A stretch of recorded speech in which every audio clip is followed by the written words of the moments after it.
All right, so we have another day of Packers training camp now in the books. And the first thing I want to talk about today, because I have seen a good amount of you guys in the comments asking about Jordan Love and sort of how he has looked so far, I want to go through some tweets that sort of talk about how he looked today and a little bit about how he's looked, so far this entire training camp. But of course, I have not been at Packers training camp, and they don't really show or they're not allowed to film videos of the 11-on-11s. They can only film when they're just like doing little drills without defenders there. So we haven't really seen too much from Jordan Love when it comes to facing defenses, at least me personally, or us who haven't actually been at training camp. But there are a couple of reporters there sort of watching, sort of seeing what's going down. So I want to start off with some of those tweets. We have a couple here. First off, we have Tom Silverstein, a reporter here. He says, Jordan Love's inconsistencies showing up again. Misses some easy completions, but he finished the last two periods with long TD receptions on nice throws. So it seems that apparently he has been a little bit inconsistent, but he is still, coming in, hitting some touchdown passes, which is good news. And I think really the thing is for Jordan Love, I feel like when we see him in these preseason games, we're really going to get a good feel for basically how good he's looked. So we haven't seen him in a live game, in live action at all. And so I'm really just waiting and sort of wondering to see what he is going to look like in these preseason games, to sort of gauge, the potential future for Jordan Love. Because it's sort of hard to, judge based solely just off, some of these reports from training camp. And then we have another tweet here about Jordan Love today. So here we have another one from Ryan Wood. He says, Jordan Love not underthrowing that one. He rolls right and hits an open crisp layer with a laser down the right sideline for a 45-yard TD. Maybe his best throw so far in camp. So that's positive news that there are positive throws as well. Maybe he's being a little inconsistent, but still he's in his second year. He needs more time to develop. And we will see, how good he looks in preseason, because I'm guessing the Packers aren't going to, use Aaron Rodgers out there too much. I'm guessing it's going to be time to, watch and see Jordan Love. So I'm guessing we'll have a lot more info when we actually all can see him live, in the 3 preseason games that the Packers do have. And then another thing I wanted to cover, which has really been a consistent theme for Joe Barry, is basically just like the energy he has. And it seems to me, from all the different Packers interviews I've watched of the defensive players, they all seem to like the guy, and they all seem to have bought into him and sort of what he's doing here with the defense. And so I think that's overall a positive. The fact that he is a guy who has high energy, it seems to be spreading to the defense. They seem to like him, which I think is probably important. That all these guys buy into basically what he's doing here with his defense in his first season. So Wes Hodquist had this to say. He said, Joe Barry is a vibe man, literally hopping as defense sets and Rodgers snaps the ball in team. Definitely a different type of DC than what Green Bay has had, maybe ever.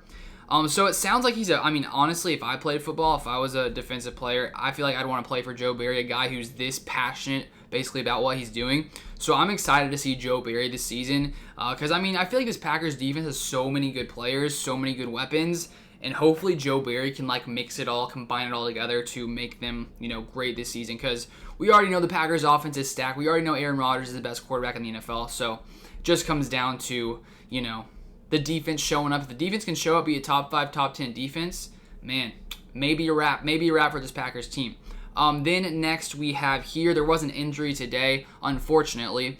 Ryan Wood said Randy Ramsey, part of the Packers outside linebacker depth, and key special teamer last season, down in a lot of pain after last rep. He's helped off the field. Can't put any weight on his left leg. And also Wes Hodquist, Randy Ramsey is being helped off by the training staff after last play of team. So there hasn't really been an update that I've seen so far exactly what this injury is. So we'll have to sort of keep up with that and sort of see if it's serious, if it's long-term, if it's not.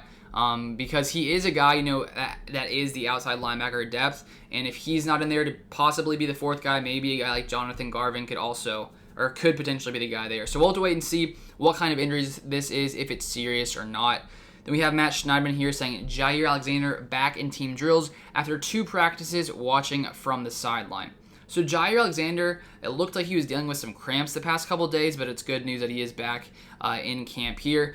Then we have Matt Schneidman saying Ben Braden getting work with the ones at right guard during the first team period today. Believe he was at left guard with the ones last week. Could be a sleeper pick to start.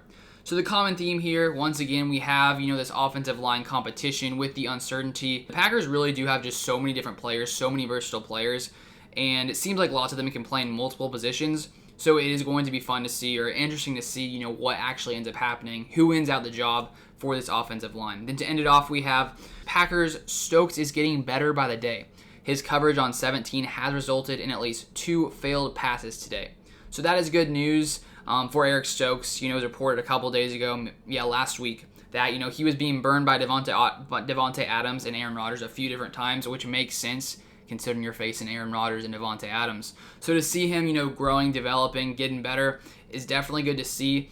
And honestly, I'm wondering if he's going to be, you know, starting at cornerback when the season starts, because right now Kevin King is down. He's on the PUP list. And so with that being the case, you know, Jaire Alexander being on the outside, maybe Eric Stokes will get the opportunity to actually come in and start for the Packers. I would like to see that. I feel like he's going to be a good addition and really, you know, boost this cornerback group, which I think is definitely important for this Packers defense this upcoming season. But those are the biggest things for the Packers training camp today. And if you guys want to see more Packers news, Packers content, subscribe to the channel down below and drop a like on the video. But thank you guys for tuning in once again. We got about like a month left now till the season starts, so it should be fun. I'm pumped. I'm ready. I'm excited for this Packers team because I feel like we got a pretty solid team here. I think it's going to be a good year. I got a good feeling about it.